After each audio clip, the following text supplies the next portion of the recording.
Hello everyone, welcome back to my channel. तो मेरा नाम ओशिन जैन है। आप सभी का मेरे इस प्यारे से यूट्यूब चैनल में स्वागत है। हम पेपर 1 के प्रीवियस ईयर क्वेश्चन की सीरीज को कर रहे थे, all PYQ with explanation. Unit number 1 teaching aptitude already complete हो गया है। ये यूनिट नंबर 2 है, रिसर्च एप्टीट्यूड। तो जिसने भी नहीं देखा है, जुलाई 2018 से जून 2012 के सारे क्वेश्चन मैंने करवा दिए हैं टीचिंग एप्टीट्यूड के, वो ज़रूर से देखना। ये जुलाई 2018 जून 2012 ये भी पार्ट्स में आएंगे, ठीक है। Net set JRF assistant professor, जो अभी असिस्टेंट प्रोफेसर एग्जाम हो रहे हैं, इसमें बेसिक क्वेश्चन पूछे जाते हैं। तो आपको ये सीरीज बहुत ही इंपॉर्टेंट है। आपके बेसिक्स भी क्लियर होंगे और ये इसको आपको रेगुलर फॉलो करना ही पड़ेगा, जिससे आपका नेट सेट जेआरएफ और असिस्टेंट प्रोफेसर क्लियर हो जाए। पेपर 1 रिसर्च एप्टीट्यूड हम करेंगे, ये पार्ट नंबर 1 है, ठीक है। आप मेरे चैनल को सब्सक्राइब कर सकते हैं, टेलीग्राम को ज्वाइन कर सकते हैं और व्हाट्सएप और इंस्टाग्राम में भी मुझे फॉलो कर सकते हैं, ठीक है। जिसने भी अभी तक यूट्यूब सब्सक्राइब नहीं किया वो अभी से कर लो, बेल आइकन को प्रेस कर लो। डेली क्लासेस होगी, आपको नोटिफिकेशन आ जाएगी, ठीक है। पीडीएफ क्लास की नोटिफिकेशन, क्विज, डाउट डिस्कशन और एनटीए की ऑफिशियल नोटिफिकेशन मैं ये सारे सोशल मीडिया ऐप में शेयर कर देती हूँ। चलिए क्वेश्चन नंबर 1 करते हैं। क्वेश्चन 1 आपकी स्क्रीन में ये रहा।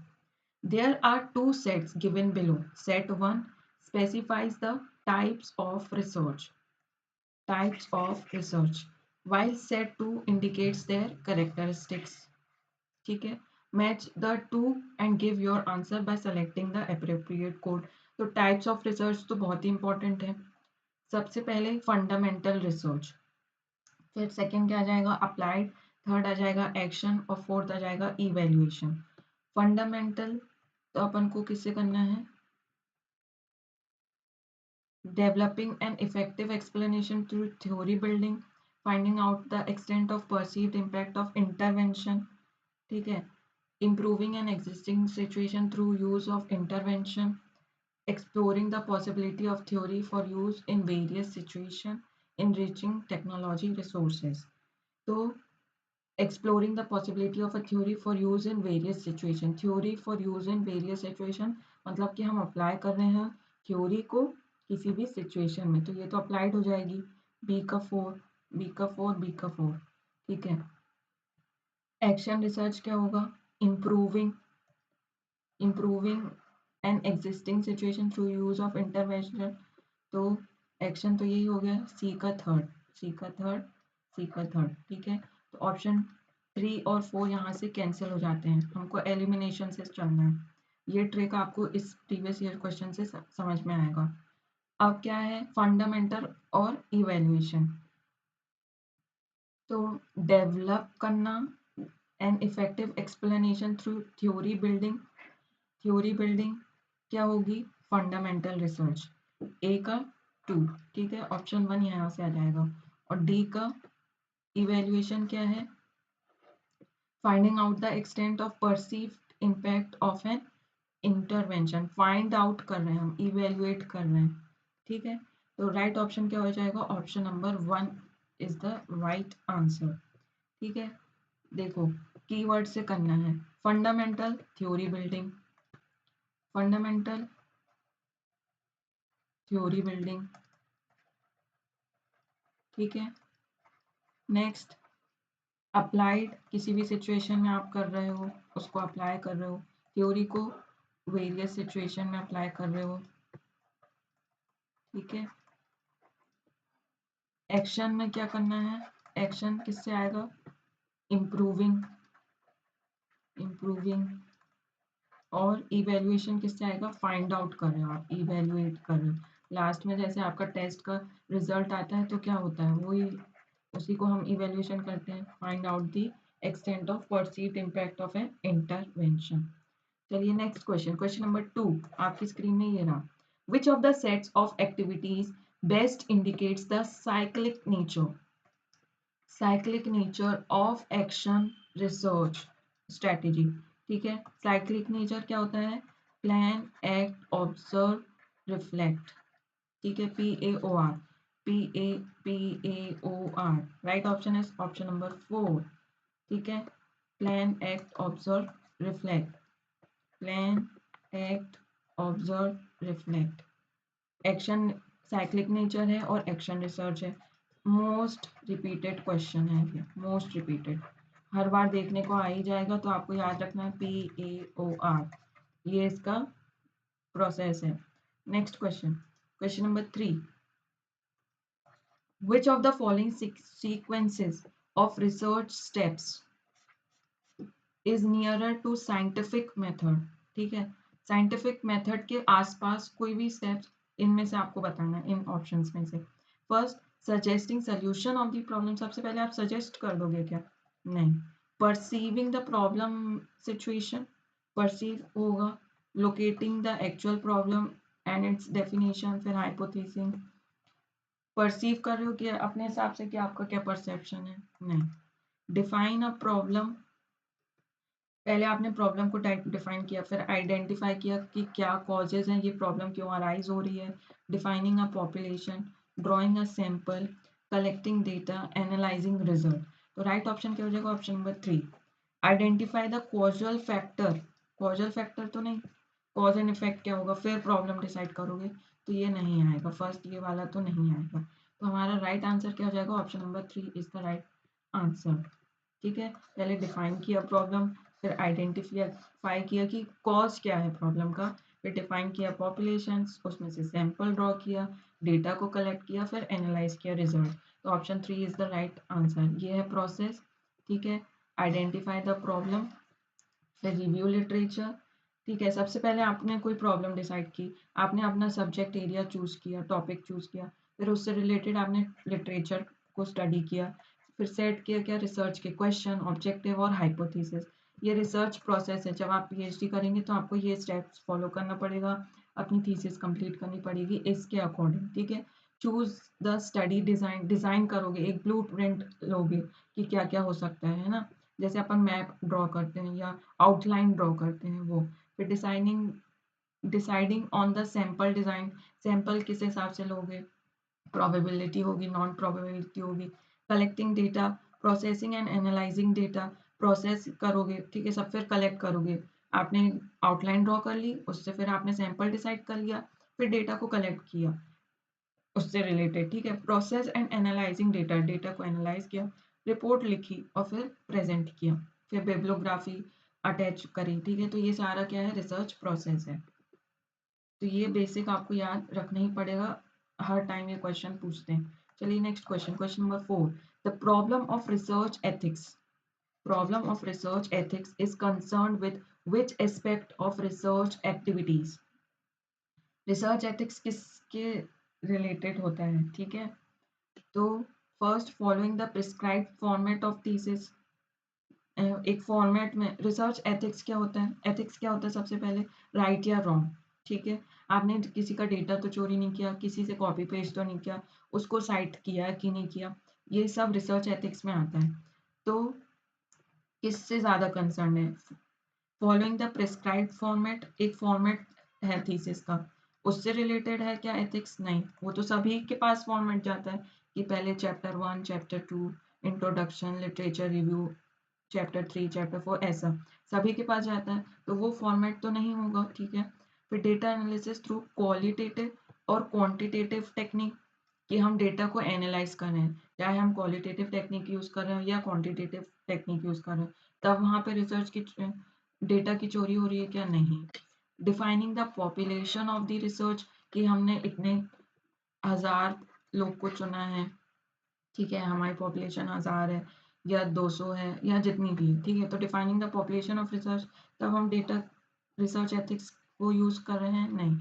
Evidence based research reporting, evidence based, ठीक है, तो एविडेंस चाहिए रहता है किसी के चीज़ को, अगर हम लिख रहे हैं अपनी थीसिस में, तो उससे रिलेटेड हमको क्या करनी पड़ेगी? साइटेशन करनी पड़ेगी। ठीक है, APA स्टाइल, MLA स्टाइल, ये आपको आएगा। ठीक है, तो एविडेंस बेस्ड रिसर्च रिपोर्टिंग हमको यहाँ पे रिसर्च एथिक्स में होता है। ठीक है, राइट आंसर क्या होगा? Option number 4 is the right answer. देखो explanation, research ethics is concern with insuring that research is conducted and reported ethically. ठीक है, एथिक्स के साथ सही तरीके से आपको अपनी रिसर्च कंडक्ट करना और उसको रिपोर्ट करना है, which includes accurately presenting findings, कि आपने क्या क्या फाइंडिंग्स निकाली अपने रिसर्च एक्टिविटीज से। ठीक है, मेंटेनिंग इंटीग्रिटी, ठीक है, इंटीग्रिटी मेंटेन करना in the research process. Evidence based research, evidence based research reporting क्या एम्फेसाइज करता है, किस पे जोर डालता है? The use of reliable data, विश्वसनीय डेटा है, and sound methodology to support claims. ठीक है, जो भी आपने मेथडोलॉजी यूज करी है वो सही है, आपके क्लेम्स को सपोर्ट कर रही है, विच अलाइंस विद एथिकल प्रिंसिपल्स। ठीक है, तो एविडेंस बेस्ड रिसर्च रिपोर्टिंग, अगर आपने अपनी डेटा कुछ यूज कर रहे हो, उसके साथ अगर आप एविडेंस लगा रहे हो, उसके साथ किसी का नाम जोड़ रहे हो कि भाई मैंने इससे फलाना ढिमका से अपना अपना नाम जोड़ लिया, ठीक है, उससे लिया है मैंने डेटा, तो तुमने चोरी नहीं की है डेटा को, तो आपने रिसर्च एथिक्स को फॉलो किया है। तो एविडेंस बेस्ड रिसर्च रिपोर्टिंग बहुत ही ज़्यादा इम्फेसाइज पॉइंट है किसके लिए, रिसर्च एथिक्स के लिए। I hope this question is clear to everybody. चलिए next question, question number 5, in which of the following activities potential for nurturing creative and critical thinking is relatively greater। ठीक है, मतलब कि ये ये 4 ऑप्शन एक एक्टिविटीज़ है जहाँ पे आपकी क्रिएटिविटी बहुत ज़्यादा होती है, आपकी सोच क्रिटिकल थिंकिंग पे होती है, वो बहुत ज़्यादा होती है। तो प्रिपेयर करना रिसर्च समरी, समरी बनाते वक़्त आपकी क्रिएटिव थिंकिंग, क्रिटिकल थिंकिंग ज़्यादा होती है। Presenting seminar paper, participation in research conference में पार्टिसिपेट करोगे तो होगा पार्टिसिपेशन इन वर्कशॉप। तो वर्कशॉप में अगर आप पार्टिसिपेट करेंगे तो वहाँ पे आपकी नर्चर होगी क्रिएटिविटी, और क्रिटिकल थिंकिंग क्या होगी, बहुत ज़्यादा होगी। चलिए देखते हैं, yes the right answer is option number 4। देखो फॉर एग्जांपल ये मैंने स्लाइड्स लिया है, ये रिसर्च कॉन्फ्रेंस है जहाँ पे आप लोग सिर्फ अटेंड कर रहे हैं, तो यहाँ पे क्या आपकी समझ बढ़ रही है या क्रिटिकल थिंकिंग आप कुछ इन्वॉल्व कर रहे हो, नहीं उतनी ज़्यादा नहीं। ठीक है, बाकी के पर्सपेक्टिव से। ये वर्कशॉप है जहाँ पे पोल्ट्री फार्मिंग, आप पॉट्स बना रहे हो, ठीक है, तो activity is for all, age group क्या है, सबके लिए है। वर्क ऑन पोट्री व्हील्स, ठीक है, तो यहाँ पे आपकी क्रिएटिविटी बढ़ रही है, आपकी क्रिटिकल थिंकिंग बढ़ रही है, सब बढ़ रही है, तो ये क्या हो जाएगा, वर्कशॉप। क्या आप किसी चीज़ की वर्कशॉप ले लो, पेंटिंग की, पोट्री व्हील की, ठीक है, केक बनाने की। ठीक है, ये हो गया सेमिनार पेपर, जहाँ पे आप सेमिनार पेपर को क्या प्रेजेंट कर रहे हो, जो आपने बनाया है। तो सबसे ज़्यादा कहाँ पे क्रिटिकल थिंकिंग और क्रिएटिविटी होगी, वो होगी वर्कशॉप में। I hope this question is clear to everybody. चलिए next question, question number 6, which of the following research type focuses on ameliorating the prevailing situation? First, fundamental research, second, applied research, third, action research, fourth, experimental research। तो ये जो word है ना, ameliorating the prevailing situation, सीधा सीधा ये याद कर लेना आपको, answer is option 3, action research. ठीक है, चलिए इसका मतलब हम देख लेते हैं। एम्यूलरेटिंग का मतलब क्या होता है, improving, this is the key word, की वर्ड किसके लिए है, एक्शन रिसर्च के लिए, कि आप किसी भी सिचुएशन में क्या इम्प्रूव करना चाहते हैं, बेटर करना चाहते हैं, पहले से बेटर करना चाहते हैं। तो action research is a methodology that aims to solve practical problem.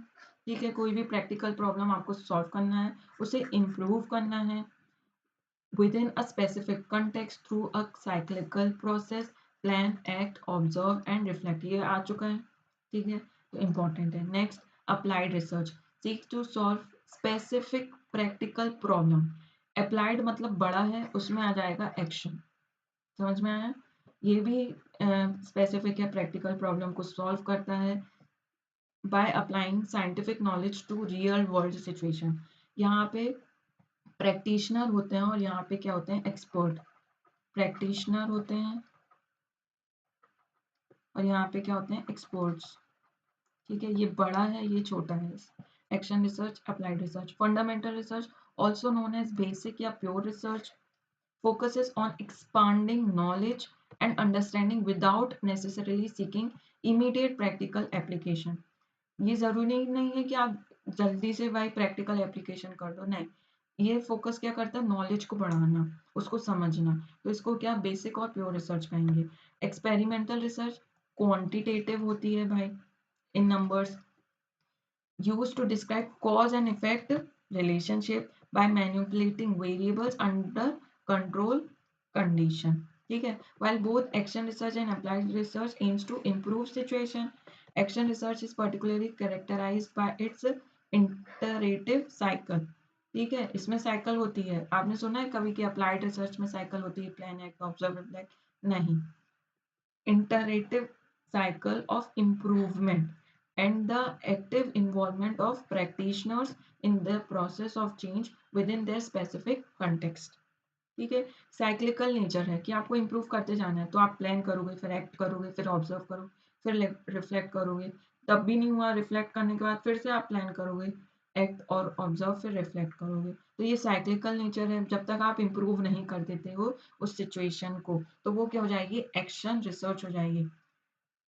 I hope this is clear to everybody. चलिए next question, question number 7। A researcher attempts to evaluate the effect of methods of feeding on anxiety and proneness of children. Which method of research would be appropriate for this? Case study method, experimental method, ex post facto method, survey method. ठीक है, ये हमको क्या देखना है, a researcher attempt to evaluate, ये कर रहा है, रिसर्चर गया, इवेल्युएट करने गया, ठीक है, आप अपने आप को रिसर्चर मान लें और आप गए हो इवेल्युएट करने, क्या, the effect of method of feeding on anxiety proneness of children. Children को एंजाइटी इशू होता है ना, कि पेपर के आने से पहले एंजाइटी इशू होता है, तो वो क्या होता है, उससे क्या है, तो वो क्या केस स्टडी है, एक्सपेरिमेंटल मेथड है, एक्सपोज्ड फैक्टर है कि सर्वे। अब उनको तो एंजाइटी हो चुकी है ना, आप क्या देखने जा रहे हो, सीधा इफेक्ट देखने जा रहे हो, वो तो हो चुका है एंजाइटी चिल्ड्रन को, तो वो क्या हो जाएगा, एक्सपोज्ड फैक्टो। तो राइट ऑप्शन क्या होगा, option number 3 is the right answer, ex post facto method.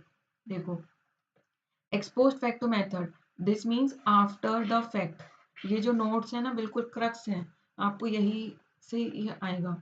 And is used when researcher can not manipulate, अब वो मैनिपुलेट तो नहीं कर सकता, उसमें सिर्फ इफेक्ट पूछा है। अब वो चाइल्ड को तो एंजाइटी है, तो वो उसमें छेड़छाड़ तो नहीं कर सकता। Manipulate the independent variable, in this case the feeding method, feeding method है इस केस में, because the event has already happened. Researcher then observe and compare group of children who have already been exposed to different feeding method. अलग, अब वो research compare करेगा ना कि इसको कुछ और फीड करवाया, उसको कुछ और फीड करवाया है, तो वो कंपेयर करेगा, तो वो अफेक्ट देख रहा है ना, तो ये क्या हो जाएगा, एक्सपोज्ड फैक्टो मेथड हो जाएगा। केस स्टडी क्या होता है, it is useful for detail analysis of individual cases, हर एक केसेस, इंडिविजुअल केसेस का डिटेल एनालिसिस होता है case study. Experimental method, this would require randomly assigning children to different feeding group, कि आप रैंडमली असाइन कर रहे हो, मतलब आप जानबूझ के नहीं कर रहे हो, किसी को भी उठा ले रहे हो, ठीक है, डिफरेंट फीडिंग ग्रुप, तो वो एक्सपेरिमेंटल हो जाएगा। Survey method, while survey can collect data on feeding method and anxiety level, they can not establish causal relationship. Survey में नहीं होता, सर्वे में आप गए कि कहीं पे किसी भी गांव में गए तो आपने देखा कि क्या क्या वहाँ पे फैसिलिटीज अवेलेबल है कि नहीं है, तो वहाँ कॉजुअल रिलेशनशिप नहीं है, कॉज और इफेक्ट, ठीक है, तो वो तो नहीं होगा। A survey can only measure correlation relation, not cause and effect, ये स्टार पॉइंट है इधर। तो ये इससे आपको बाकी के ऑप्शंस क्लियर होंगे, तो इसलिए ये डिटेल एक्सप्लेनेशन क्लास है जिसको आप छोड़ नहीं सकते हैं। चलिए next question, question 8। In which of the following arrangement a wider spectrum of ideas and issues may be possible. Wider spectrum मतलब बड़ा दिखता है अपन को, आइडियाज एंड इशू में बी पॉसिबल, तो वो क्या होगा, वर्कशॉप मोड होगा, कॉन्फ्रेंस होगा, सिंपोजियम होगा, रिसर्च आर्टिकल होगा। तो राइट आंसर क्या है, वर्कशॉप मोड, नहीं सॉरी, राइट आंसर क्या है, कॉन्फ्रेंस। कहीं कहीं वर्कशॉप दिया, कहीं कहीं कॉन्फ्रेंस, तो आंसर इज कॉन्फ्रेंस, क्योंकि wider spectrum of ideas and issues में बी पॉसिबल, इश्यूज सामने आ रहे हैं, ठीक है। देखो, conference, a large scale gathering that brings together a diverse range of participants from various fields and background. अलग अलग जगह से लोग आते हैं, ठीक है. They typically features multiple speakers, presentation, discussion on broad array of topic. तो वहाँ पे आपको मेन क्या पूछा है अपन को वो देखना है कि आइडियाज और इश्यूज वहाँ पे हम डिस्कस कर सकते हैं. तो वो क्या होगा, कॉन्फ्रेंस होगा, ठीक है. कंफ्यूज नहीं होना है. A broad array of topic related to central theme or field of study. This wide reach facilitates the exchange and exploration of a wider spectrum of ideas and issues compared to other options. Workshop mode क्या होता है? Focus on practical skill, in-depth exploration of specific, often narrow topic limiting the overall breadth of ideas and issue discuss. यहाँ पे ideas या issue discuss नहीं किए जाते हैं, वो किस में किए जाते हैं, कॉन्फ्रेंस में. यहाँ पे प्रैक्टिकल स्किल्स की बात कर रहे हैं, क्रिएटिविटी की बात कर रहे हैं. सिंपोजियम क्या होता है, यहाँ पे मल्टीपल स्पीकर होते हैं. Concentrate on a specialized subject, specific areas of expertise आते हैं.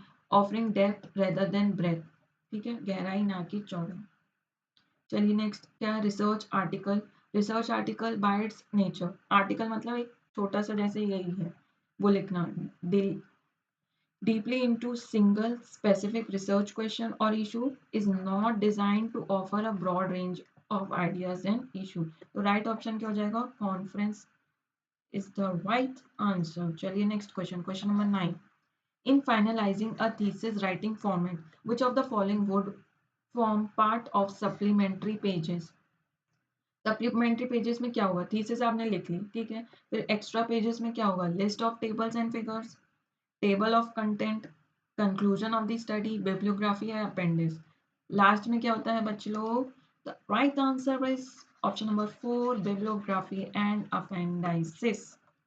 ठीक है जी, आंसर क्या है 4. चलिए देख लेते हैं. Bibliography and appendices are typically placed at the end of the thesis after the main body and conclusion. They provide supplementary information that support the thesis but is not essential for understanding the main argument.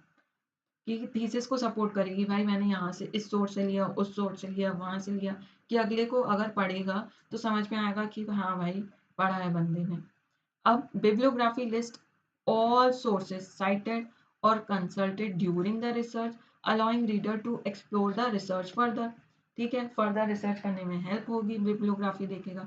अपेंडाइसिस क्या होता है, can contain raw data, question है, interview transcript. ठीक है, आपने raw data कहीं से लिया, क्वेश्चन भरवाया, इंटरव्यू लिया तो उसमें कुछ कुछ नोट करा तो वो अटैच किया. Other supporting material which offer depth and context without cluttering the main text. ठीक है, किचड़ पिचड़ नहीं करोगे मेन टेक्स्ट में, वो डेप्थ के लिए आप लास्ट में लगा दोगे, तो वो क्या हो जाएगा, अपेंडाइसिस हो जाएगा. ये शायद आपके लिए न्यू टर्म था, आई होप ये आपके लिए बेनिफिट होंगी क्लासेस.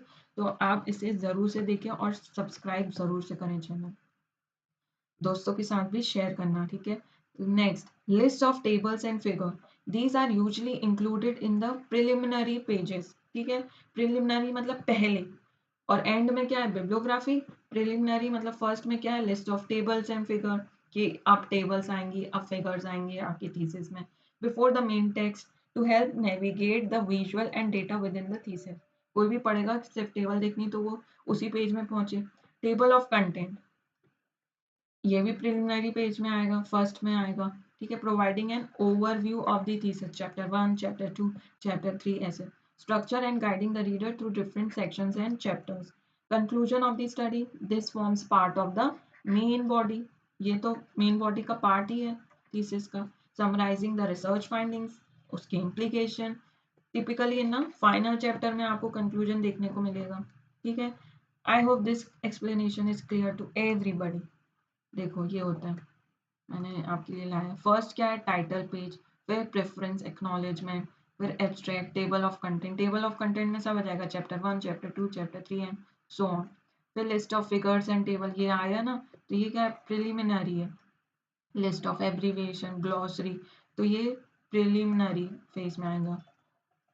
ठीक है, ये क्या हो जाएगा, body. Introduction, literature review, theoretical framework, methodology, result, discussion, conclusion. यहाँ तक, ये क्या हो जाएगी बॉडी। और ये क्या है रेफरेंस लिस्ट अपेंडाइसिस, तो ये हो जाएगा एंड पार्ट में। यहाँ पे बिब्लियोग्राफी भी आ जाएगी। ठीक है जी, तो ये है स्ट्रक्चर पैटर्न। इसी टाइप से आपको क्या थीसिस अपनी लिखनी है पीएचडी स्टूडेंट्स। चलिए next question, question number 10, which of the following is susceptible to the issue of research ethics? First, inaccurate application of statistical technique, faulty result, faulty research design, choice of sampling technique, reporting of research finding. ठीक है, susceptible to the issue of research ethics. research ethics कहाँ पे आपको जरूरत आएगी, issue होगा research ethics का जब आप रिपोर्ट करोगे रिसर्च फाइंडिंग्स की। Option number 4 is correct. The way research finding are presented can introduce ethical concern. जब आप रिसर्च फाइंडिंग करोगे तो उसमें आप फैब्रिकेट करोगे, सेलेक्टिव रिपोर्टिंग करोगे, बायस रहोगे, तो ये सब एथिकल कंसर्न है। ठीक है, एथिकली रॉन्ग है कि आप फैब्रिकेट करो, मतलब डेटा को ऊपर नीचे करके अच्छे से सजा सुजू के लिख रहे हो, किसी का चुरा के लिख रहे हो, सेलेक्टिव रिपोर्ट बना रहे हो, बायस हो, तो ये गलत चीज है। इम्पैक्टिंग द ओवरऑल क्रेडिबिलिटी पे प्रश्न उठता है ना, and integrity of the research. फिर नेक्स्ट क्या, inaccurate application of statistical technique while using statistical technique incorrectly can lead to flawed result. It's more of methodology error than ethical issue. Faulty research design, a faulty design might produce unreliable result, but the act of designing the research itself is not inherently unethical. Choice of sampling technique, तो ये सारी चीज क्या है research ethics में सबसे ज्यादा focus किस में आता है, reporting of research finding.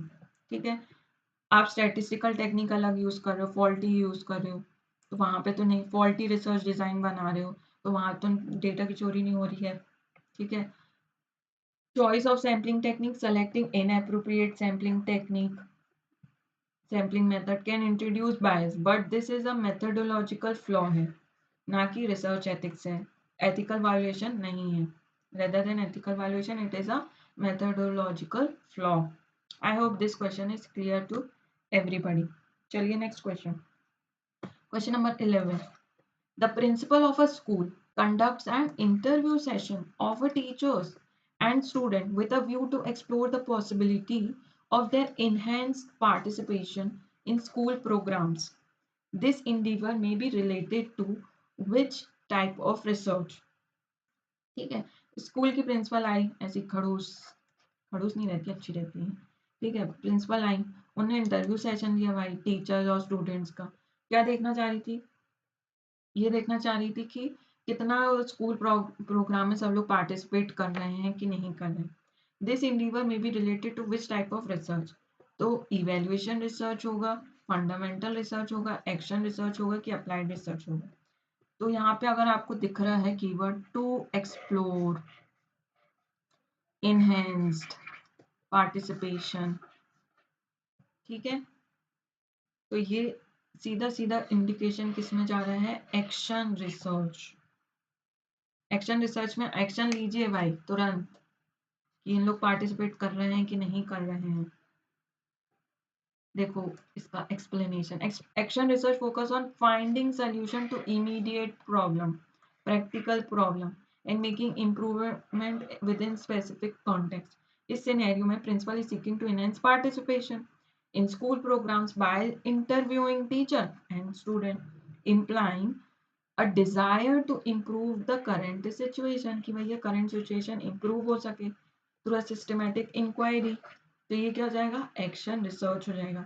Evaluation research क्या होता है, aims to access the impact और इफेक्टिवनेस ऑफ अ प्रोग्राम और intervention often after it has been implemented. Implement होने के बाद क्या हुआ, उसका इफेक्ट इम्पैक्ट, तो वो होता है इवेल्युएशन। ठीक है, फंडामेंटल क्या होता है, थियोरिटिकल नॉलेज एंड अंडरस्टैंडिंग को क्या एक्सपांड करना, बढ़ाना विदाउट इमीडिएट प्रैक्टिकल एप्लीकेशन, तो वो फंडामेंटल होता है। अप्लाइड क्या होता है, seeks to solve practical problem. Action research specific form है किसका, अप्लाइड रिसर्च का, ठीक है।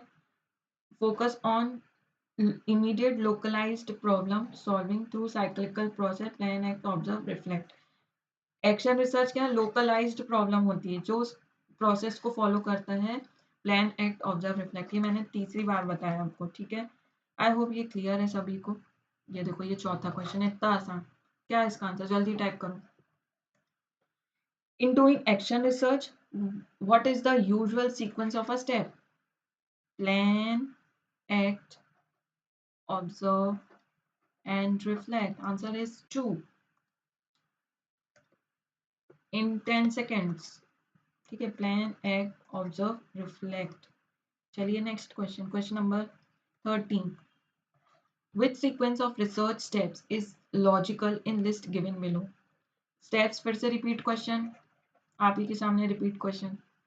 तो पहला क्या है, प्रॉब्लम को फॉर्मुलेट करना, फिर एनालाइज करना, फिर डेवलप करना, रिसर्च डिजाइन। एनालाइज बीच में तो आएगा नहीं, तो यहाँ से ये कैंसिल। डेवलप करना रिसर्च डिजाइन, फिर फॉर्मुलेट करना प्रॉब्लम, तो ये फर्स्ट आना चाहिए, तो ये भी कैंसिल। प्रॉब्लम को फॉर्मुलेट करना, प्रॉब्लम को formulate, hypothesis banana, deciding upon the sample and data collection tool, फिर हाइपोथेसिस फॉर्मुलेशन। नहीं, पहले हाइपोथेसिस बनेगी, तो ये वाला ऑप्शन कैंसिल हो गया। देखो कैसे एलिमिनेट करना है, समझ में आ रहा है। तो ऑप्शन 3 क्या हो जाएगा, यहीं से सही हो जाएगा। प्रॉब्लम को फॉर्मुलेट किया, हाइपोथेसिस को making hypothesis, develop, research, design. ठीक है, प्रॉब्लम क्या है भाई, बहुत गर्मी है। अच्छा, हाइपोथेसिस क्या है, वो भी आपने बना दी, एक डिजाइन बना दिया, फिर डेटा कलेक्ट किया, डेटा एनालाइज किया, फॉर्मुलेट और generalize, formulation of generalize and conclusion निकाला। बहुत सुंदर सा चार्ट आपकी स्क्रीन में ये रहा, ठीक है, बहुत ही खूबसूरत चार्ट है। रियलाइजिंग अ प्रॉब्लम, फिर identify problem, review literature, hypothesis formulation. ठीक है, ये था ऑप्शन में, आइडेंटिफाई किया प्रॉब्लम, हाइपोथेसिस फॉर्मुलेट किया, फिर research design, data collect, data analyse, interpretation and generalization, scientific method of research. कितना सुंदर चार्ट है, ठीक है जी, सेव कर लीजिए इसको। चलिए next, question number 14। Below are given two set research methods set 1 and data collection tool set 2। ठीक है, मैच द टू सेट और आंसर बताना अपन को। रिसर्च मेथड्स क्या है, एक्सपेरिमेंटल मेथड है, एक्सपोज्ड फैक्टर है, डिस्क्रिप्टिव सर्वे है और हिस्टोरिकल है। अच्छा, अब इसमें डेटा कलेक्शन टूल कैसे हम करेंगे, एक्सपेरिमेंटल कर रहे हो, ठीक है, जैसे फोटोसिंथेसिस के लिए एक्सपेरिमेंट कर रहे हो, डिपेंडेंट है, इंडिपेंडेंट है, ठीक है, पेड़ किस पे डिपेंडेंट है, सूरज पे डिपेंडेंट है, पानी पे डिपेंडेंट है, ठीक है, फोटोसिंथेसिस प्रोसेस तो सभी को पता है। तो टू का, ए का क्या होगा, using primary secondary source, question है, स्टैंडर्डाइज टेस्ट या टिपिकल कैरेक्टरिस्टिक टेस्ट। ए का होगा ऑप्शन नंबर 3, स्टैंडर्डाइज टेस्ट। ठीक है, क्योंकि स्टैंडर्डाइज क्यों है, क्योंकि यहाँ पे प्रोबेबिलिटी होती है, नॉन प्रोबेबिलिटी नहीं। तो प्रोबेबिलिटी मतलब कि स्टैंडर्डाइज, बायस नहीं है, अनबायस्ड। ए का हो गया थर्ड, ए का हो गया थर्ड, यहीं से हो गया ऑप्शन नंबर 2। फिर क्या है, एक्सपोज्ड फैक्टर, बी का 4, टिपिकल कैरेक्टरिस्टिक टेस्ट, डिस्क्रिप्टिव सर्वे, सी का 2, क्वेश्चनर, क्वेश्चनर से भरोगे ना डिस्क्रिप्टिव। और हिस्टोरिकल में आप क्या करोगे, हिस्टोरिकल मेथड में आप करोगे यूजिंग प्राइमरी सेकेंडरी सोर्सेस। ठीक है, हिस्टोरिकल हो गया तो प्राइमरी और सेकेंडरी सोर्सेज आप, डी का 1। तो राइट ऑप्शन क्या होगा, option number 2 is the right answer. देखो मैंने इसको अच्छे से एक्सप्लेन किया है आपको।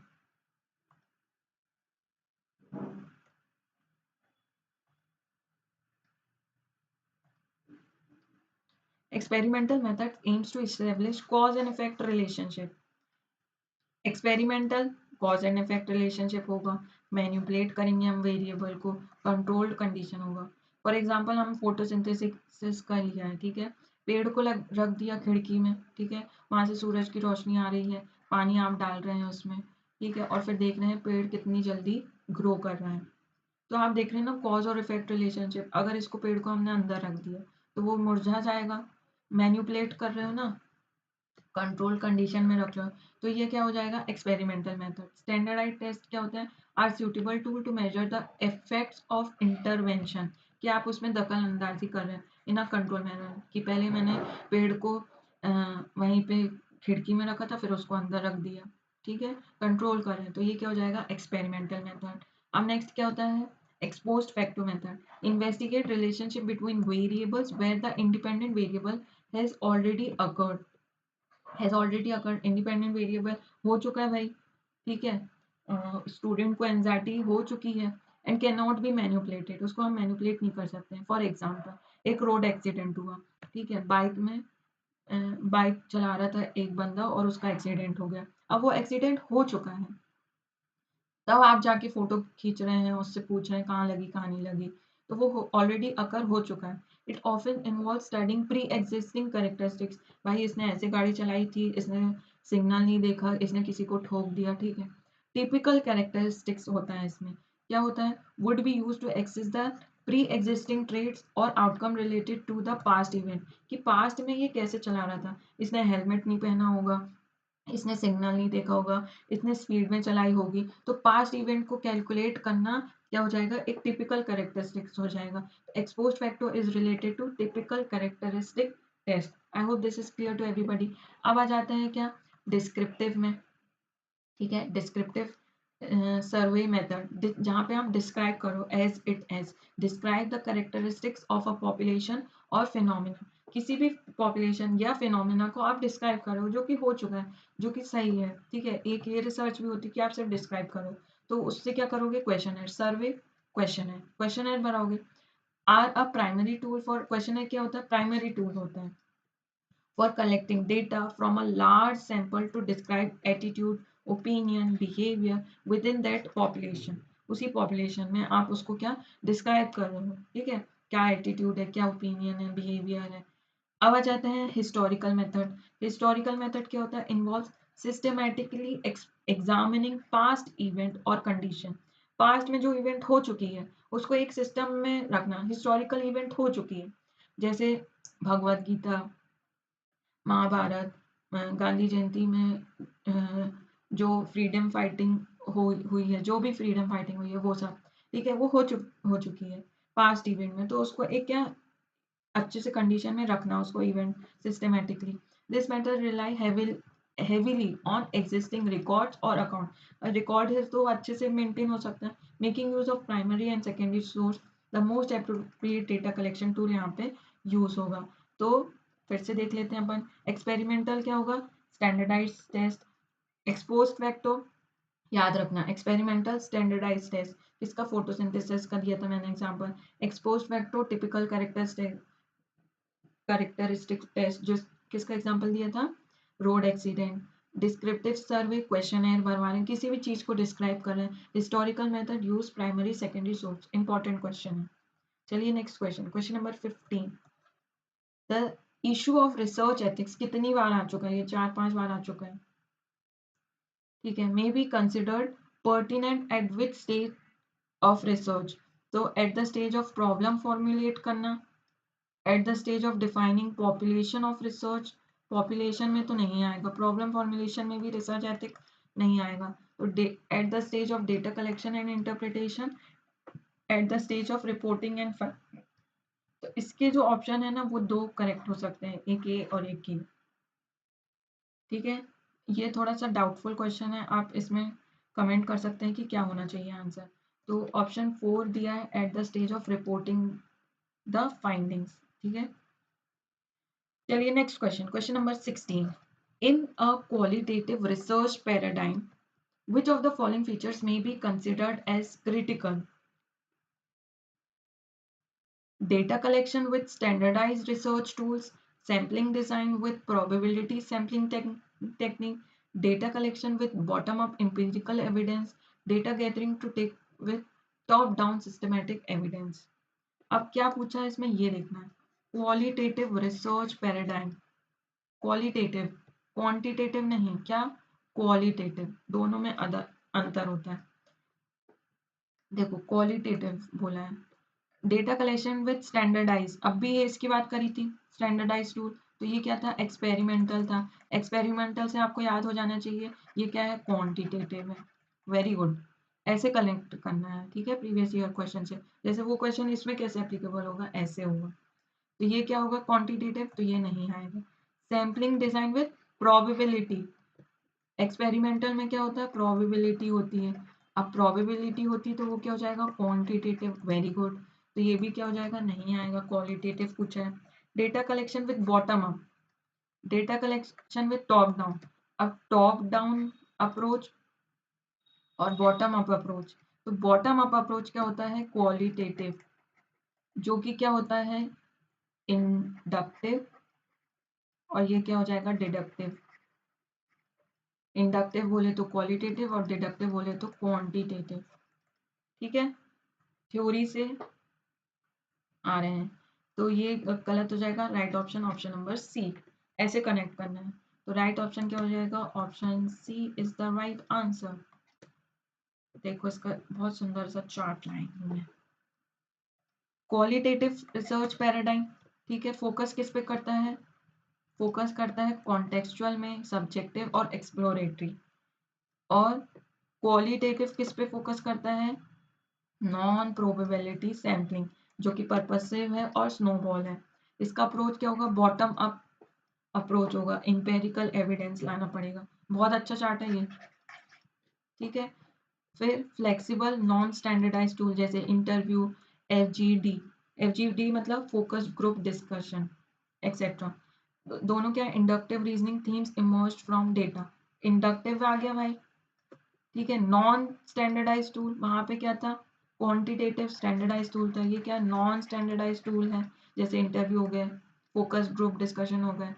Bottom up approach, inductive, non probability, ये सारे कीवर्ड्स हैं क्वालिटेटिव रिसर्च पैराडाइम के। समझ में आ रहा है, बहुत इंपॉर्टेंट चार्ट है, इसी से बहुत सारे क्वेश्चन बनेंगे। चलिए next question, I hope question clear है सभी को। क्वेश्चन नंबर 17 आपकी स्क्रीन में ये रहा। From the following list of statements, identify the set which has negative implications for research ethics. Negative implications बताना है, ठीक है, research ethics. Research ethics से कितने questions आए हैं देखो। First, a researcher critically looks at the findings of another research. हमको क्या बताना है, नेगेटिव इम्प्लीकेशन, कि रिसर्च एथिक्स के नाम पे आप नेगेटिवली कुछ भी बता रहे हैं, ठीक है, उसमें से पॉजिटिव और नेगेटिव हमको चूज करना है, तो इसमें नेगेटिव चूज करना है। क्वेश्चन आई होप क्लियर है।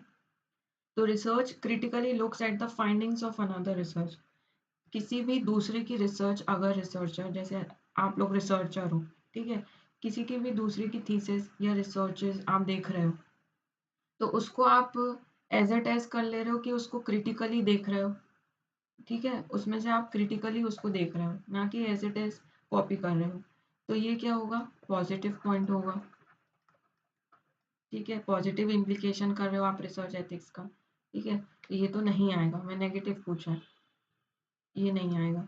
Related studies are cited without proper reference, कि आपने बगैर रेफरेंस के साइट कर दिया, रिलेटेड स्टडीज को अपनी थीसिस में इंक्लूड कर दिया बगैर साइट किए, बगैर उसको उसका अच्छे से उसको साइट किए, तो ये क्या हो जाएगा, नेगेटिव इम्प्लीकेशन हो जाएगा, तो ये 100% करेक्ट है, नेगेटिव हो जाएगा ये, ठीक है।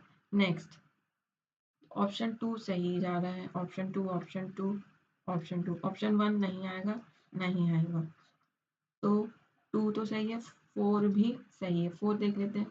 Conduct of practitioner is screened in terms of reported research evidence, मतलब जैसे प्रैक्टिशनर ने बना दिया, उसको हमने रिपोर्ट कर दिया एज अ रिसर्च एविडेंस, तो ये तो गलत हो जाएगा, ठीक है। प्रैक्टिशनर मतलब किसी को भी बोल दिया भाई तू मेरे बिहाफ में थीसिस लिख दे, और उसको फिर अपन ने रिसर्च में डाल दिया, तो ये तो नेगेटिव हो गया, समझ रहे हैं आप? Conduct of practitioner is screened in terms of reported research evidence. Negative कैसे? It implies an external potential bias और political motivated judgement of a practitioner action based on what has been reported rather than actual evidence or the ethical conduct itself। ठीक है, externally जो भी हो रहा है वो हमने डाल दिया, जो एक्चुअल है वो नहीं बताया, तो ये भी क्या हो जाएगा? नेगेटिव हो जाएगा। तो ये तो था ही नेगेटिव। अब 3 और 6 में चूज करना है। 6 देख लेते हैं। Both policy making and policy implementing process are regulated in terms of preliminary studies, कि आप पॉलिसी मेकिंग और उसको पॉलिसी को इम्प्लीमेंट कर देते हो। जब आप प्रिलिमिनरी स्टडी करते हो शुरू में ही आप उसको क्या कर दोगे कि भाई हमने शुरू में जो स्टडी करी है उसी से हम पॉलिसी मेकिंग और पॉलिसी को इम्प्लीमेंट कर देंगे। नहीं, पूरी स्टडी करने के बाद आप थोड़ा इम्प्लीमेंट करोगे, तो ये क्या हो जाएगा? नेगेटिव पॉइंट हो जाएगा। ऑप्शन क्या हो जाएगा? 6। तो सी इज द राइट आंसर। ठीक है,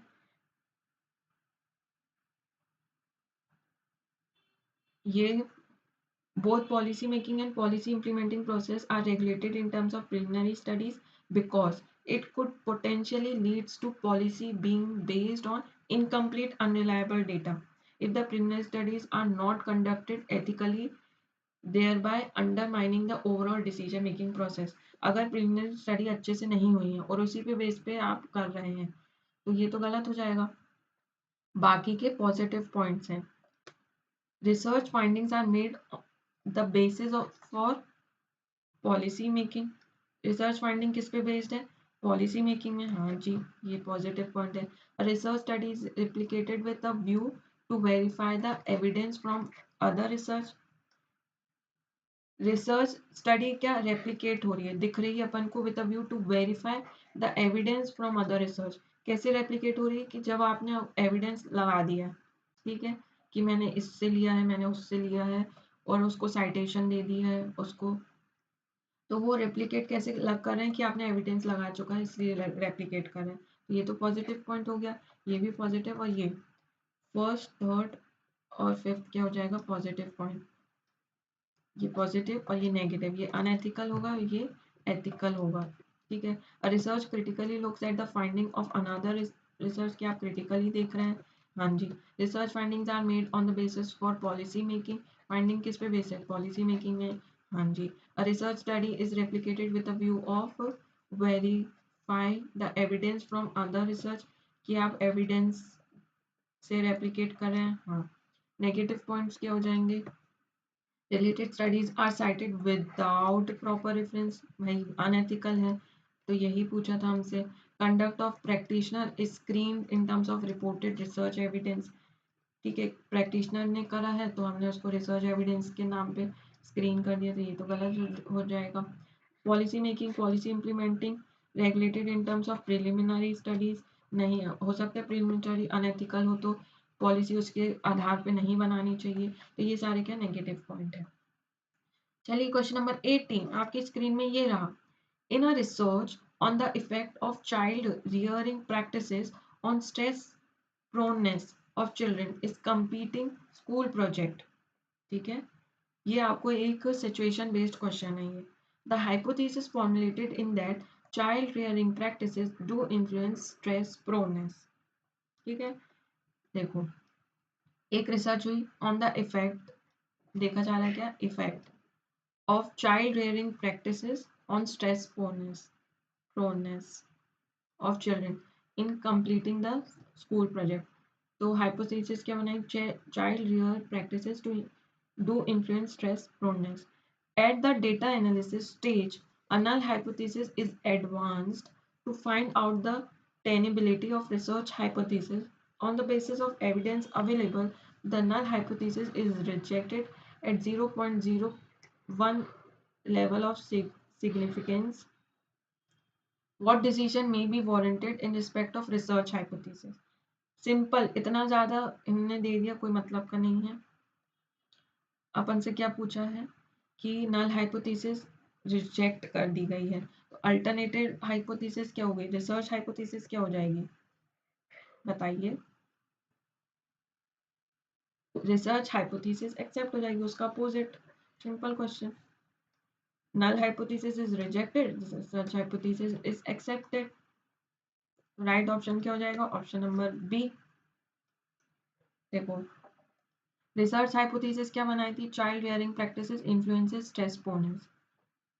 नल हाइपोथेसिस क्या, child rearing practice do not influence stress proneness. At 0.01 level of significant, H0 क्या हो गया, रिजेक्ट हो गया। तो इफ H0 इज रिजेक्टेड तो H1 क्या हो जाएगा, एक्सेप्ट हो जाएगा। एविडेंस सपोर्ट कर रहा है रिसर्च हाइपोथेसिस को। ठीक है जी, तो करेक्ट आंसर क्या हो जाएगा, the research hypothesis will be accepted. जब नल हाइपोथेसिस रिजेक्ट हो रहा है तो ये नल हाइपोथेसिस रिजेक्ट हो रहा है तो अल्टरनेट हाइपोथेसिस क्या हो जाएगा, रिसर्च हाइपोथेसिस क्या हो जाएगा, एक्सेप्ट हो जाएगा। I hope this is clear to everybody. चलिए क्वेश्चन नंबर 19 आपकी स्क्रीन में ये रहा। A research intends to explore the effect, फिर से पूछ लिया, effect of possible factors for the organization of effective mid day meal intervention, which method will be most appropriate for the study. बहुत repeated question है, बहुत पूछा है, क्या इफेक्ट पूछा है। After the fact is ex post facto method, historical आएगा, descriptive आएगा, एक्सपेरिमेंटल आएगा कि एक्सपोज्ड फैक्टो आएगा, एक्सपोज्ड फैक्टो आएगा। क्वेश्चन क्या पूछा है कि मिड डे मील दे चुके हैं तो उसके बाद क्या रिजल्ट आएगा। ठीक है, to explore the effect of possible factor for the organization of effective mid day meal intervention which research method use. जैसे गवर्नमेंट कॉलेजेस या गवर्नमेंट स्कूल होते हैं तो उनको मिड डे मील की सुविधाएं हैं, ठीक है, गवर्नमेंट प्रोवाइड करती है। तो उसका इफेक्ट क्या आ रहा है, बच्चों में क्या आ रहा है कि वो अच्छे से कॉन्सेंट्रेट कर रहे हैं पढ़ाई में, उनका पेट भरा रहेगा तो वो करेंगे, नहीं करेंगे, तो ये रिसर्चर का काम है, वो देखेगा जाके। ठीक है, तो ये क्या हो जाएगा, एक्सपोज्ड फैक्टो मेथड।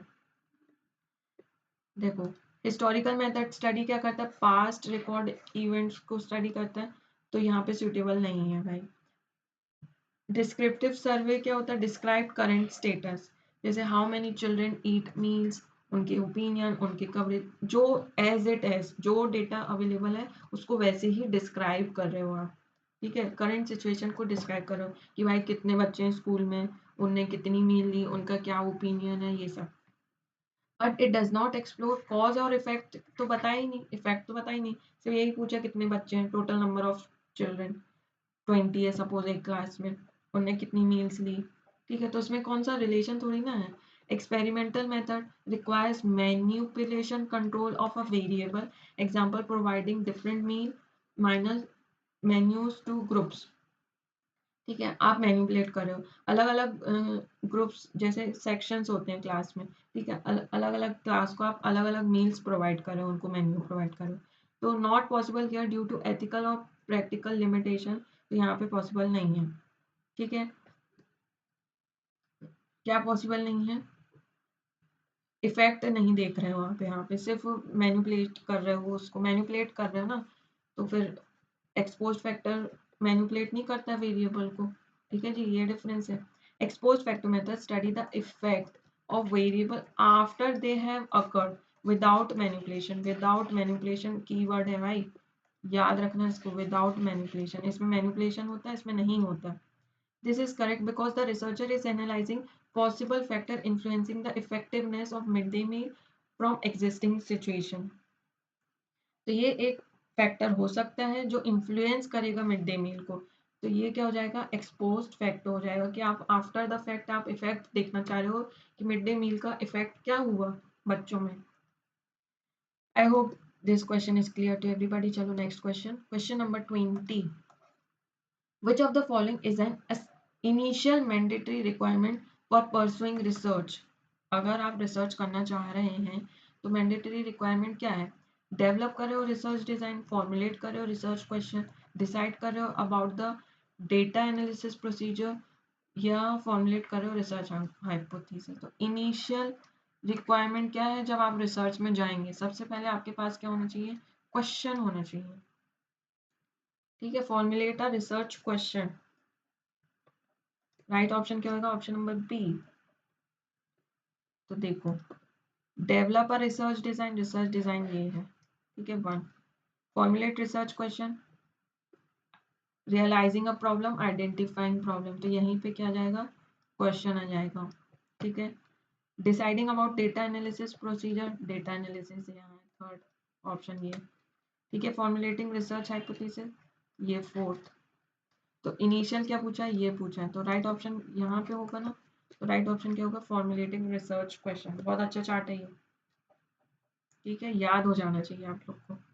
पहले आएगा realizing a problem, identifying problem, review literature, hypothesis formulation, research design, data collection, data analysis और interpretation, generalization. Question 21, the format of thesis writing is the same as, जो फॉर्मेट है ना भाई thesis writing का, किसके जैसे दिखता है, preparation of research paper article, नहीं, थीसिस तो इतनी बड़ी होती है, आर्टिकल तो इतना छोटू सा होता है, तो ये होगा क्या, नहीं।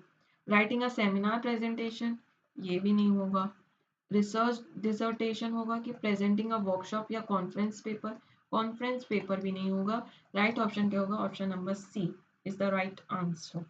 देखें, हाँ जी, research dissertation same as thesis writing का फॉर्मेट, ये छोटा रहता है as compare to thesis writing, लेकिन फॉर्मेट इसका सेम रहता है।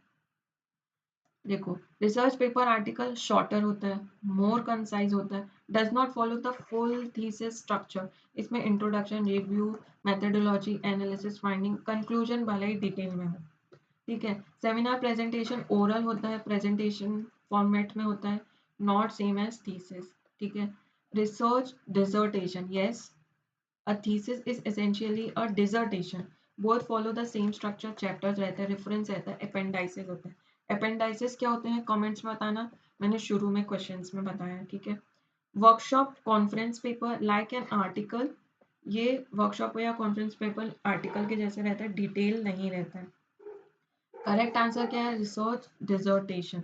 एक्सप्लेनेशन देखो, the format of thesis writing like chapters, जिसमें इंट्रोडक्शन होगा, लिटरेचर रिव्यू होगा, methodology, data analysis, finding, conclusion, bibliography, appendices, is the same as research dissertation because both are comprehensive, detailed and structured academic document। तो इसका जो form क्या होता है, format वो सेम होता है, ठीक है। इंट्रोडक्शन, ये सब, लिटरेचर रिव्यू, मेथडोलॉजी, ठीक है, ये सब। चलिए next question, question number 22, which of the following statement is not true, मतलब कि false, in the context of participatory research, जिसमें आप पार्टिसिपेट कर सकते हैं, तो क्या ट्रू नहीं है, it recognize knowledge as power, it emphasize on people as expert, knowledge को पावर मानते हैं, पीपल को एक्सपर्ट मानते हैं, it is a collective process of inquiry, ठीक है, इंक्वायरी आप कर रहे हो, it is a sole, it's sole purpose is production of knowledge, सिर्फ नॉलेज का अच्छा प्रोडक्शन हो रहा है क्या, तो क्या पूछा, नॉट ट्रू, मतलब ये पॉजिटिव पॉइंट है, positive, and this is negative, which is option D is the correct. तो ये रिकॉग्नाइज करता है नॉलेज, पीपल में एम्फेसाइज करता है, कलेक्टिव प्रोसेस है, option D is correct. Participatory research goes beyond producing knowledge. It aims to empower communities, democratize knowledge, drive social transformation, unlike conventional research, which mainly emphasize knowledge production. Participate कर रहे हो ना, तो participate में knowledge power है, people को expert और process of inquiry होती है, लेकिन कन्वेंशनल जो पुरानी टेक्निक है वहां तो सिर्फ नॉलेज प्रोडक्शन होता है, तो हमसे क्या पूछा, पार्टिसिपेटरी रिसर्च। चलिए question number 23, which of the following statement is true in the context of testing a hypothesis, आपको टेस्ट करना है हाइपोथेसिस, तो क्या ट्रू होगी, it is only the alternative hypothesis that can be tested, ना जी ना, it is only the null hypothesis that can be tested, both alternative and null hypothesis can be tested, both alternative and null hypothesis cannot be tested। तो क्या test हम करते हैं, कौन सी hypothesis test करते हैं, बताइए। तो राइट आंसर क्या है, ऑप्शन नंबर बी, जिसने ऑप्शन बी दिया है वो बिल्कुल सही, सही जा रहे हैं आप लोग। तो नल हाइपोथेसिस को हम क्या करते हैं, टेस्ट करते हैं, फिर पहुंचते हैं अल्टरनेटिव हाइपोथेसिस की तरफ। देखो इसका explanation, default position, null hypothesis represent default position, ठीक है, हम मान के चल रहे हैं, यहाँ से हम स्टार्ट करते हैं, that there is no effect या रिलेशनशिप बिटवीन वेरिएबल। भाई कोई इफेक्ट नहीं, हम तो न्यूट्रल चल रहे हैं, नल चल रहे हैं, ठीक है। एक स्टेटमेंट बना ली, उस पर टेस्टिंग हम करना स्टार्ट करते हैं। Evidence evaluation, statistical test are designed to access the evidence against the null hypothesis. We assume null hypothesis is true and then determine how likely the observed data would be under that assumption. फिर हम evidence जोड़ते हैं, पहले हमने statement बना ली कि हमने कुछ अज्यूम कर लिया और वो न्यूट्रल रहे, ना ही इफेक्ट है ना ही रिलेशनशिप है। फिर नेक्स्ट स्टेप क्या है, टेस्ट करेंगे हम। स्टैटिस्टिकल टेस्ट आर डिजाइन ऐसे डिजाइन किए जाएगी to access the evidence against null hypothesis. Evidence लाएंगे हम नल हाइपोथेसिस के अगेंस्ट कि नल हाइपोथेसिस, ये अज्यूम करेंगे कि वो ट्रू है, देन डिटरमाइन कितना वो ऑब्जर्व डेटा से वेरी कर रहा है। फिर rejection of failures to reject based on the statistical test, we either reject the null hypothesis if evidence is strong against it, ठीक है, अगर एविडेंस जोर के हैं, स्ट्रॉन्ग है, तो अपन रिजेक्ट कर देंगे। Fails to reject if there isn't enough evidence, ज्यादा एविडेंस नहीं है, ठीक है, to discard the default assumption, तो हम फेल हो गए रिजेक्ट करने के लिए, मतलब एक्सेप्ट करने के लिए। तो एक्सेप्ट वर्ड नहीं आएगा, क्या आएगा, फेल्स टू रिजेक्ट आएगा। Why other option are incorrect, जिसमें से फर्स्ट ऑप्शन क्या था, it is the only alternative hypothesis that can be tested. The alternative hypothesis H1 या HA is generally the research hypothesis, ये आप सभी को पता है, that the researcher is trying to prove, जिसको वो प्रूव करना चाहता है, while it is what we aim to support, जिसको हम आगे जाके सपोर्ट करेंगे। It's the null hypothesis that is directly subject to testing to see if it can be rejected, ठीक है। नल से हम पहुंचते हैं किसमें, अल्टरनेटिव हाइपोथेसिस में। तो नल हाइपोथेसिस होता है वो टेस्टिंग के लिए होता है, याद रखना है, ये इंपॉर्टेंट है, इसलिए पूरा प्रोसेस एक्सप्लेन किया मैंने। चलिए next question, question number 24, which of the following are the basic rules of APA style of referencing format, ठीक है, बेसिक रूल क्या है भाई एपीए स्टाइल के लिए। पहला, इटल italicized मतलब italics titles of shorter work such as journal, article or essay, invert author's name, last name first, italics title of longer work such as book, journal, alphabetically indexed reference list। ये आपको कैसे पता चलेगा, आपको इसको याद रखना पड़ेगा कि कैसे लिखते हैं अपन एपीए स्टाइल में। एपीए का फुल फॉर्म आप कमेंट सेक्शन में बताओ फटाफट। तो राइट ऑप्शन क्या होगा, BCD, BCD is the right answer, BCD, BCD। देखो सबसे पहले invert author name, last name first, last name पहला है ना रॉक्सटॉन सी, ठीक है। इनवर्ट ऑथर नेम मतलब क्या, कि सरनेम पहले आएगा, जैसे मेरा नाम जैन ओशिन, ऐसे जैन कॉमा ओ, ठीक है, डॉट, तो सरनेम पहले आएगा और फिर फर्स्ट इनिशियल आएगा, तो उसको बोलते हैं invert author name, last name first. तो बी करेक्ट है, हाँ जी करेक्ट है। फिर क्या है, इटैलिक्स में, मतलब इटैलिक्स मतलब ऐसे ऐसे लिखते हैं अपन, cursive writing type. Italics titles of longer work such as books और जर्नल, ये क्या है, जर्नल है, ये दिख रहा है primary health care, journal title italics में है, हाँ जी है, तो ये प्रूफ कर रहा है, ठीक है। फिर क्या है, alphabetically index reference list, reference list को हम अल्फाबेटिकली इंडेक्स करते हैं, ये 34 42 इंडेक्स 57 स्पेस, ठीक है। और पहला क्या है, इटैलाइज टाइटल मतलब टेढ़े में लिखना है, of shorter work such as journal, articles और ऐसे। तो ये आर्टिकल टाइटल दिया है, ठीक है, जर्नल आर्टिकल टाइटल, तो क्या ये इटैलिक में है क्या, नहीं, तो ये कैंसिल हो जाएगा। इटैलिक में क्या होते हैं, बुक्स और जर्नल्स होते हैं यहाँ पे जो आपने दिया है, लेकिन शॉर्टर वर्क जर्नल आर्टिकल्स नहीं होते हैं, ये डिफरेंस है। बुक्स और जर्नल्स हो सकते हैं लेकिन आर्टिकल्स नहीं होते हैं, ठीक है। और बाकी ऑथर का नाम invert authors name, last name पहले आएगा और बाकी सही है। देखो सर पे डिटेल, एपीएस साइड में फर्स्ट इनकरेक्ट है। Title of shorter work like journal article और ऐसे are put in quotation mark not italic, ये कोटेशन मार्क में जाता है ये, ना कि इटैलिक में। ठीक है जी। Authors names are always inverted, last name first आएगा in APS citation, last name पहले आएगा। Title of longer work such as books journal are, ये इटैलिक्स में होते हैं। ठीक है। The reference in list in AP style must be alphabetically indexed by author's last name.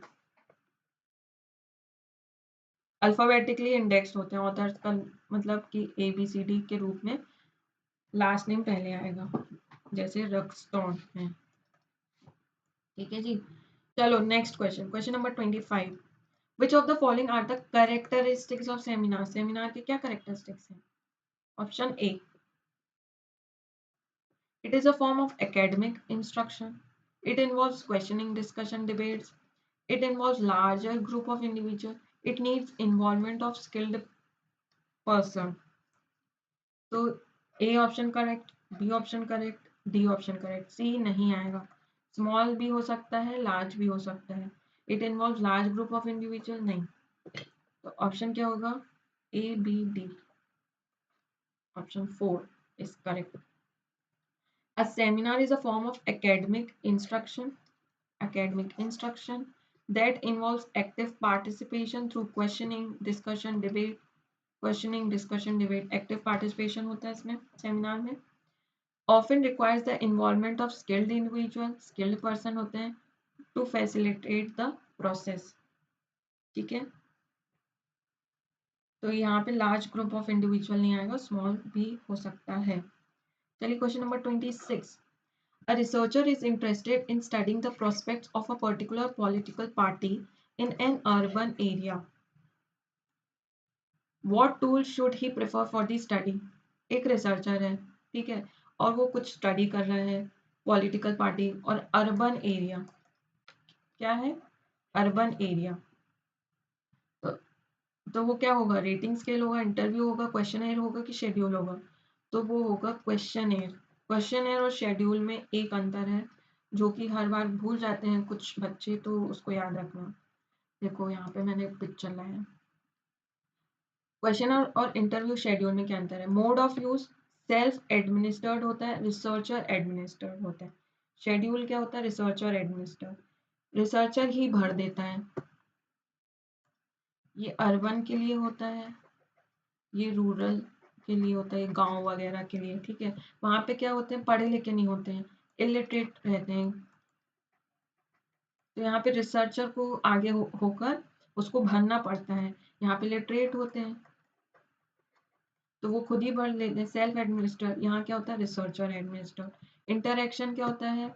कोई नो पर्सनल इंटरेक्शन। क्वेश्चन है तो आप भेज देते हो, पढ़े लिखे लोग तो खुद ही फिल कर लेंगे। यहाँ पे आपको इंटरेक्ट होना पड़ता है उनसे, बेचारे उन लोग को पता नहीं होता है तो उनसे पूछ पूछ के आप भरते हो फॉर्म को।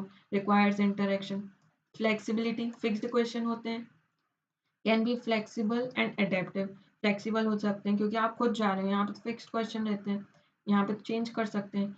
Cost and time, cost less expensive, more expensive. ठीक है।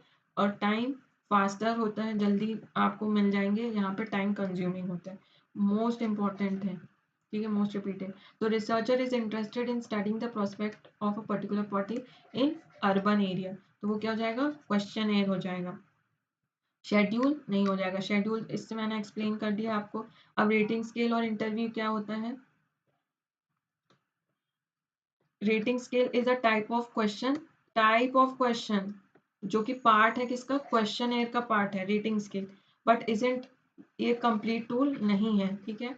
इंटरव्यू क्या है? Interview are better for in depth information but are time consuming, less practical for reaching a large population. अब 1000 लोग का आपको डेटा कलेक्शन करना है तो 1000 का इंटरव्यू थोड़ी ना लेने चाहोगे, उसके लिए आपको देखना पड़ेगा कि शेड्यूल करना, कुछ कुछ क्वेश्चनएयर भरवाना है, तभी तो आप डेटा कलेक्ट करोगे अपने रिसर्च के लिए।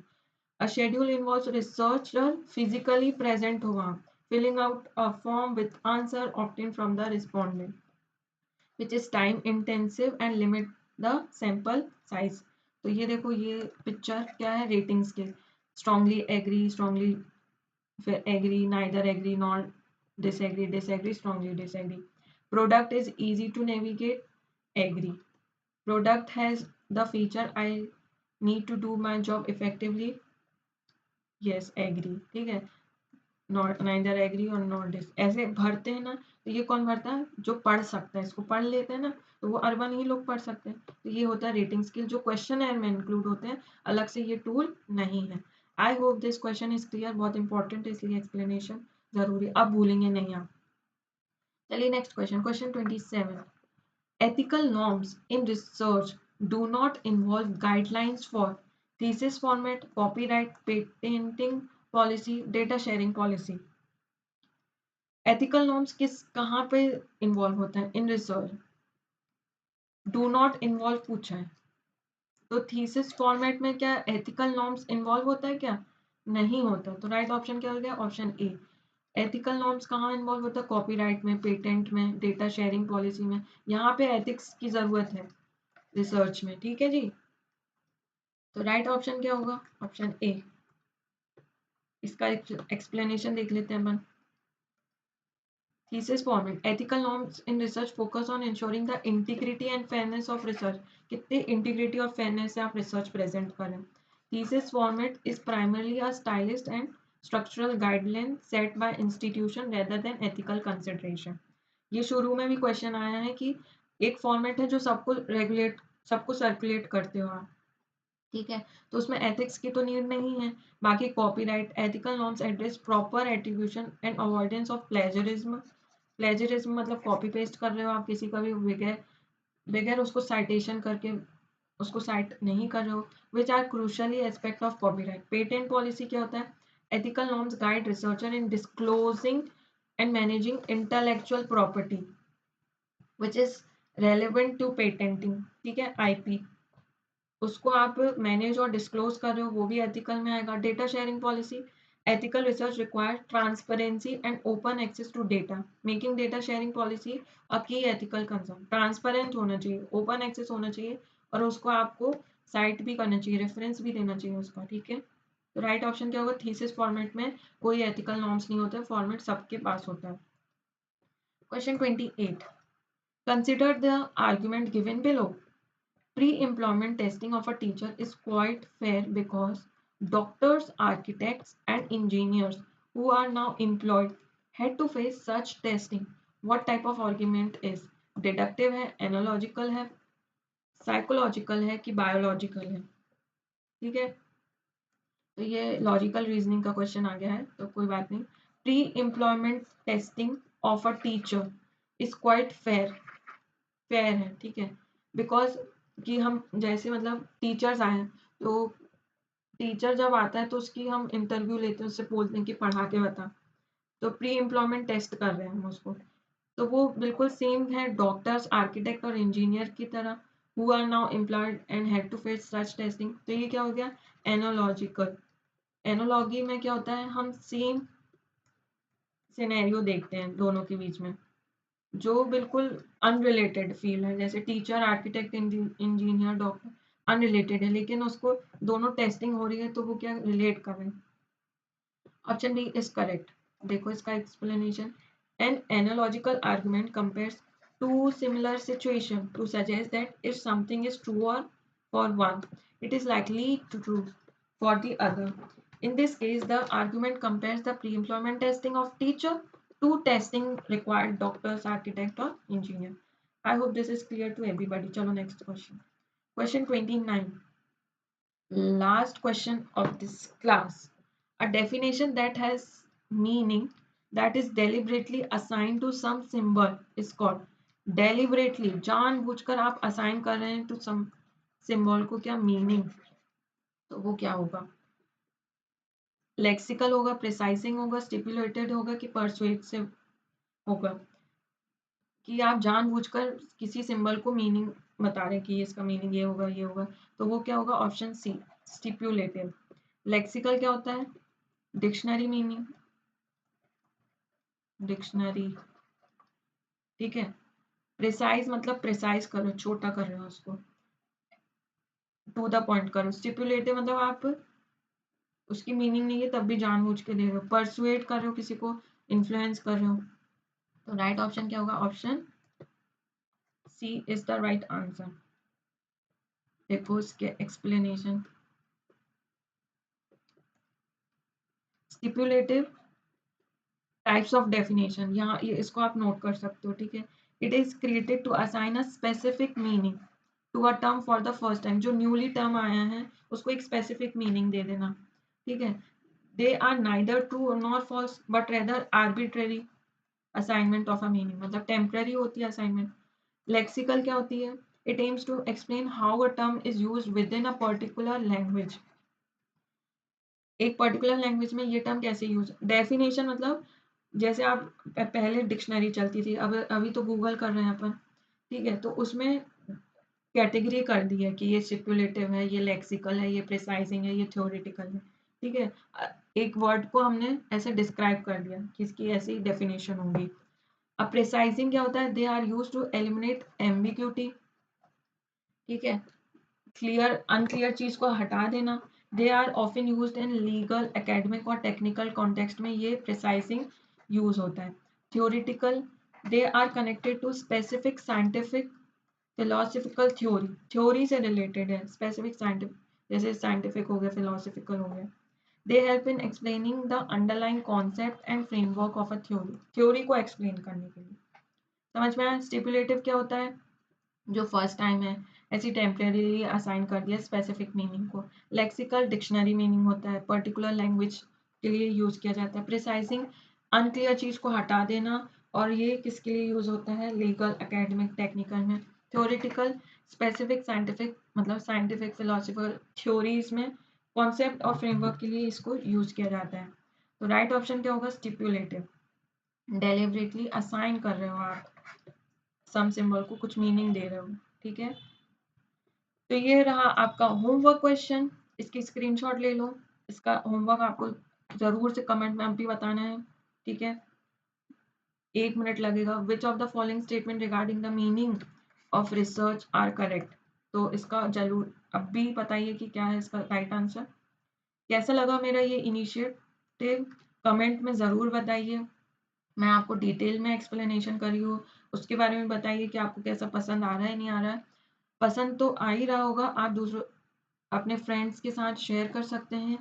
लाइक करना, कमेंट करना, होमवर्क क्वेश्चन और जो भी क्वेश्चंस मैंने पूछा उसको ज़रूर से कमेंट करना, दोस्तों के साथ शेयर करना। चैनल को अभी तक सब्सक्राइब नहीं किया तो कर लो, आगे ऐसे ही वीडियोस आने वाली है जो कि आपके लिए बहुत ज़रूरी है। ये बेसिक्स है, तो मैं बेसिक्स से प्रीवियस ईयर क्वेश्चन के थ्रू आपको थ्योरी भी दे रही हूँ और उसका अच्छे से एक्सप्लेनेशन भी कर दे रही हूँ, डिटेल एक्सप्लेनेशन और कंसाइज क्रिस्प एक्सप्लेनेशन दे रही हूँ, ठीक है। Thanks for watching and thanks for listening everybody. Take care, bye bye everyone.